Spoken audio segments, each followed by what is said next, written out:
সম্মান জিনিসটা মহান আল্লাহ তাআলার পক্ষ থেকে আসে। আমি আপনি যতই তাকে অসম্মান করি না কেন, মহান আল্লাহ তাআলা তাকে দ্বিগুণ সম্মানিত করেন। ঠিক তাই হচ্ছে, নিজ মাতৃভূমি তাকে যতটা অসম্মান করতে চাইল, মহান আল্লাহ তাকে বিশ্ব ক্রিকেটে দ্বিগুণ সম্মানিত করে যাচ্ছেন। ইন্ডিয়ান হেভেন প্রিমিয়ার লিগে একই দলে খেলবেন সাকিব আল হাসান ও ক্রিস গেইল।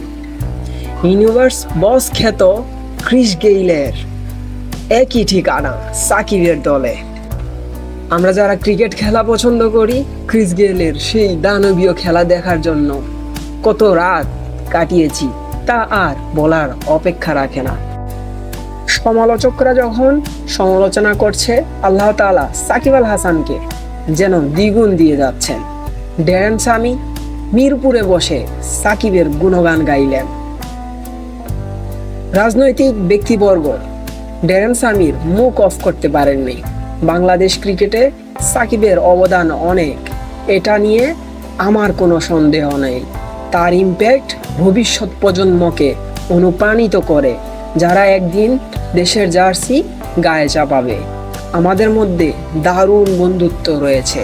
কয়েক সপ্তাহ আগেই ওর সঙ্গে কথা হয়েছে আমার। সন্তানরাও তার বিশাল ফ্যান, এটাই বলেছেন ড্যারেন সামি। তবে ড্যারেন সামির মুখ বন্ধ করতে পারেননি বাংলাদেশ দলের হর্তাকর্তারা।